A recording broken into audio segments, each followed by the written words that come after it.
자, 이재명 후보의 발언을 두고 논란이 커지자 이재명 캠프에서 소환한 사람이 있습니다. 바로 요식업계의 대부죠.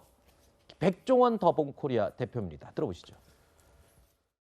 감히 말씀드리면 우리나라 같은 경우는 사실 외식업을 너무 쉽게 할 수 있는 상황입니다. 하지만 미국 같은 경우는 새로운 자리에다 매장을 열려면 최소한 1년, 2년이 걸립니다. 왜냐하면 인스펙션이 안 나오기 때문에. 함부로라는 표현은 좀 보시면 진입장벽을 조금 더 좀 높게 해서 뭔가 준비 과정을 거친 다음에 들어와야 된다고 저는 생각합니다. 오래전부터 외식업계가 제기했던 문제입니다. 3년 전인가요? 백종원 씨가 국감에서 같은 취지로 발언을 했을 때는 핵사이다 발언이라고 박수쳤어요. 공약을 내세운 게 아니라 그런 문제가 있다는 거예요. 하루짜리 이슈라고 보는데 대선이니까 계속 키우겠죠.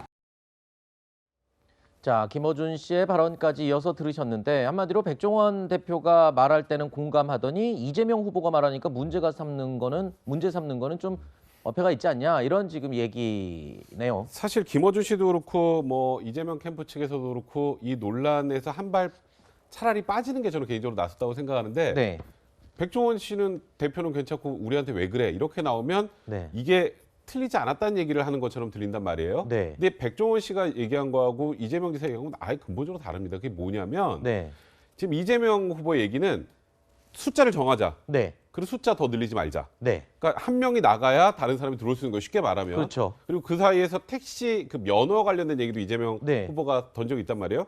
근데 백종원 씨 얘기는 뭐냐면 너무 준비 안 하고 음식점을 차려서 폐업을 하는 걸 막아야 되지 않겠느냐. 네. 그러니까 숫자를 제한하자는 게 아니고 음식점을 하려면 좀 더 준비를 많이 할 수 있게 그렇죠. 준비를 철저하게 만들자라는 건데 이게 어떻게 갔습니까? 네. 근데 이거를- 진입 장벽이라는 단어를 사용했기 때문에 그러니까 그 부분 그 때문에 단어만 아마 같은 거고 네. 두 개가 아예 다른 내용인데 그래서 저는 이거는 오히려 이재명 후보 측에서 백종원 씨까지 소환하는 건 오히려 이게 국민들에게 별로 그렇게 공감을 얻기 좀 힘들지 않을까 개인적으로 생각이 좀 듭니다. 본인도 이 말을 해놓고 논란이 되니까 아예 하려고 그러는 건 아니었다. 그냥 해본 소리였다라고 했는데 또 해명을 들어보면은 그 논리에 대해서 또 이제 설명을 그렇죠. 계속 덧붙이면서 글쎄요, 그럼 뭐 하자는 거야, 말자는 거야, 뭐 이런 이 혼란을 줄 수 있는 상황이 되지 않았나 싶은 생각이 듭니다. 실제 자영업을 하는 분들 입장에서 보면 이 논란을 어떻게 바라보고 있을까요? 궁금하지 않으십니까? 현장 목소리 저희가 그래서 직접 들어봤습니다.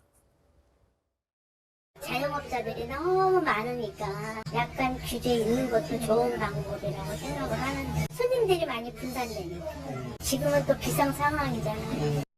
되든 안 되든 내가 노래껏 하면 되는 건데 너무 간섭하는 거죠. 내 재산을 국가에서 이래라 저래라 하면 안 되죠. 대통령 후보가 그렇게 얘기하면 되겠어? 서민의 마음을 알아줘야지. 망하는 거를 어떻게 보살펴 주겠어? 정부에서 못하지. 그 말뿐이지. 약간의 규제가 필요하다는 분들도 있고 또 들으신 것처럼 국가가 간섭하면 안 된다라는 분들도 있고 자영업자들의 반응도 엇갈리고 있습니다. 이재명 후보는 음식점 허가 총량제를 비롯해서 최근에 주 4일제도 언급을 한 적이 있었는데요. 일각에서는 공약이 아닌데 그럼 왜 말을 꺼내서 논쟁적인 화두를 자꾸 던지느냐 이런 반응도 나오고 있습니다.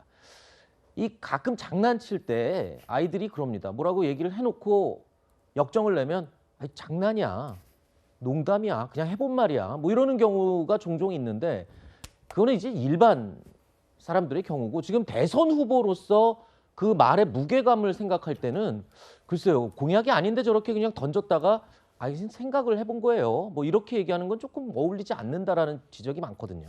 아마 이재명 후보가 저거를 그냥 아무 생각 없이 그냥 던져놓고 이렇게 걷어들이고 그러지는 않을 거예요. 많은 고민을 해보기는 해봤을 거예요. 네. 근데 이제 저런 방식들, 그러니까 예를 들면 음식점을 허가 총량제를 한다든지 아니면 주 4일제 근무 이런 것들은 사실 학자들 사이에 장기간에 걸쳐서 지금 논의되고 있는 거거든요. 주 4일제 같은 경우는 예를 들면 뭐 아이슬란드는 5년에 걸쳐서 실험을 1%, 기업의 1%만 한번 해보기도 했고 그런 거거든요. 네. 그러니까 오랜 기간 여러 논의를 거치고 시험 실시도 해보고 해야 되는 것들을 마치 쉽게 시행할 수 있는 것처럼 얘기를 던져서 만약에 저거는 만약에 그렇게 믿는다면 그 표가 그쪽으로 갈 거 아니겠습니까? 네. 그죠? 그리고 만약에 저게 논쟁이 된다고 할지라도 나는 할 수 있어. 너 못해? 나는 할 수 있어. 이런 식으로 던져가지고 표를 얻을 수 있다는 그나마 생각에서 하시는 것 같은데 사실 대선 후보는 모든 정책이 그 정책이 올바른지뿐만 아니고 네네. 적절한지 지금 시기가 맞는지 과연 재원은 있는지 모든 것들을 다 검토한 다음에 나와야 되는 것이지 네. 그냥 던지고 논란 되면 걷어들이고 이렇게 해서는 안 됩니다. 네. 주 4일제 근무도 진지하게 한번 논의를 해보자라는 언급을 했는데요. 글쎄요, 이 대선 후보의 말인 만큼 그 무게감을 좀 생각을 해야 된다라는 지적도 무시할 수는 없을 것 같습니다. 이재명 후보는요, 정책 행보에도 또 속도를 내고 있습니다. 어제는 로봇 산업 전시회장을 찾았는데요. 함께 그 모습 잠시 보시죠. 한번 뭐 덤블링 같은 거 한번 보실 수 있을까요?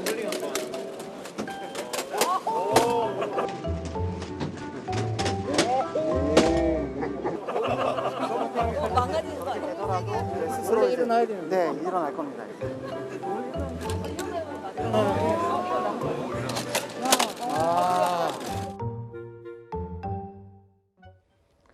자, 로봇 청소기 전시장에서는 본인도 가끔 대걸레를 민다, 뭐 이런 얘기도 했고요.